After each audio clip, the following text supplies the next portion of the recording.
ರೆಡಿಯಾಗಿ ಬಂದರು ಮನೆ ಕೊಟ್ಟು. ಮತ್ತೆ ಇದು ಟೆಸ್ಟ್ ಐತೆ ಬಾರಮ್ಮ ನಮ್ಮ ರೋಡ್ ದಾಟಿಸ್ರಿ ಅಂತ.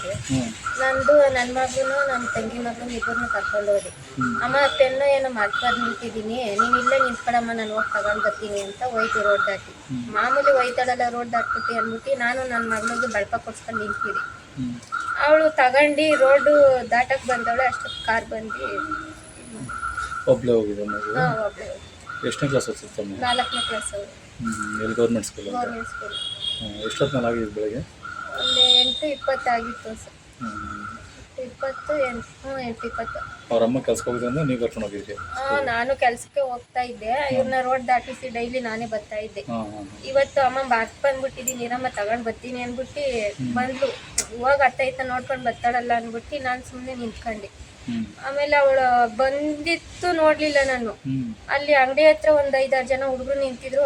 ನಾಯೇನೋ ಸಿಕ್ಕೋಯ್ತು, ನೀರ್ ತಂಬಾರೋ ಅಂತ ಓಡಾಯ್ತಿದ್ರು.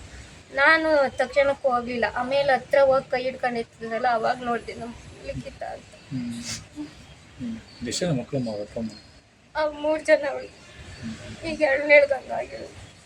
3 ಜನ ಹೆಣ್ಮಕ್ಳು? 3 ಜನನೂ ಹೆಣ್ಮಕ್ಳು. 14-15 ವರ್ಷ ತಿಳಿತೈತೆ. 3 ಜನ ಹೆಣ್ಮಕ್ಳು. ಈಗ ನಮ್ಮ ತಾಯಿಗೆ ಹುಷಾರಿಲ್ಲ, ಬೆಡ್ ಹಿಡಿದ್ಬಿಟ್ಟವ್ರೆ. ನಾನು ಮದುವೆ ಆಗಿರೋದು ಮುಂದೆ ಮರನಳ್ಳಿ ಹ್ಯಾಂಡ್ ಪೋಸ್ಟು. ನಮ್ಮಮ್ಮ ಇರೋದು ನಾರ್ಮಲ್. ನಮ್ಮಮ್ಮ ನೋಡ್ಕೊಳೋರು ಯಾರೂ ಇಲ್ಲ. ನಿಮ್ಮ ಮಕ್ಳು ನೋಡ್ಕೊ, ನಾನು ನಮ್ಮಮ್ಮನ ನೋಡ್ಕೊತೀನಿ ಅಂದ್ಬಿಟ್ಟು ವಾರಕ್ಕೊಂದ್ಸಲ 2 ಸಲ ಬಂದು ಹೋಗ್ತಾ ಇದ್ದೆ. ಈಗ 3 ದಿನ ಆಗಿಲ್ಲ ನಾನು ಬಂದು. ಮಕ್ಕಳು ನೋಡೋಣ ಅಂದ್ಬಿಟ್ಟು ಭಾನುವಾರ ಬಂದಿದೆ. ನಮ್ಮ ರಜೆ ಇರ್ತದೆ ಹುಡುಗರಿಗೆ.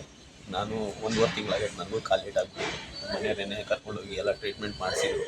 ಇವತ್ತು ಕೆಲ್ಸಕ್ಕೆ ಹೋಗೋಣ ಅಂತ ಹೋಗಿದ್ದೆ. ಭಾನುವಾರ ಬರ್ತೀನಿ ಕಣಪ್ಪ, ಇವತ್ತು 3 ದಿನ ಕೆಲಸ ಮಾಡಿಬಿಟ್ಟು ಇನ್ನೂ ತಿಂಡಿ ತಂದು ಕೊಡ್ತೀನಿ ಅಂತ. ಲೇಟ್ ಆಗಿದ್ರು ಇದೇ ಕಾಲ ಮೇಲೆ ಕುಂತ್ಕೊಂಡು ಮುದ್ದಾಡಿ, ಅಪ್ಪ ಹೋಯ್ತೀನಿ ಕೊಡೋ ನಾನು ಅಂತ. ಅಪ್ಪ ಹೋಯ್ತಿದ್ಯಾ, ನಾಷ್ಟನೂ ಮಾಡಿಲ್ಲ, ಏನೂ ಇಲ್ಲ, ನೀರನ್ನು ಕೊಟ್ಕೊಡವ್ವ. ಒಂದು ಸೊಂಪು ನೀರು ಕೊಟ್ಟಿದ್ದ ಅಷ್ಟೇ ಅಣ್ಣ. ಎಲ್ಲ ತಂದೆಯರ್ಗೂ ಮಕ್ಕಳು ಬಾಯಿಗೆ ನೀರು ಬಿಟ್ಬಿಟ್ಟು ಅಪ್ಪನ್ನ ಕಳಿಸ್ತಾರೆ.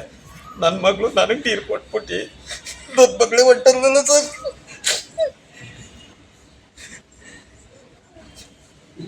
ಒಂದೇ ಬಿಡ್ತಂಗೆ ಸಾಕಿದ್ದೀನಿ ಸರ್.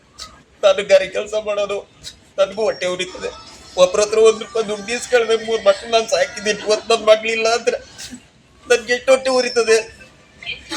ನನ್ನ ತಾಯಿ ನೋಡಿದ್ರೆ ಅವ್ರು ಈಗಲೂ ಆಗ್ಲೋ ಅನ್ನಂಗೆ ಅವ್ರೆ. ನಾನು ಅವ್ರನ್ನ ನೋಡೋಣ, ನನ್ನ ಮಕ್ಳನ್ನ ನೋಡೋಣ, ಏನೋ ನನ್ನ ಹೆಂಡತಿ ಮೇಲೆ ಭರವಸೆ ಇಟ್ಕೊಂಡು ನನ್ನ ಹೆಂಡತಿ ನೋಡ್ಕೊಂತಾಳೆ ಅಂತ ಅಂದೆ. ಇವತ್ತು ನೋಡಿದ್ರೆ ನನ್ನ ಮಗಳು ನನ್ನ ಹತ್ರ ಇಲ್ಲ. ಅಪ್ಪ ಅಪ್ಪ ಅಪ್ಪ ಅಂತ ಮುದ್ದಾಡಿ ತೊಡೆ ಮೇಲೆಲ್ಲ ಏಟಾಗೈತೆ ಕಣೋ ಅಂತಂದ್ರು ಕೇಳಲಿಲ್ಲ.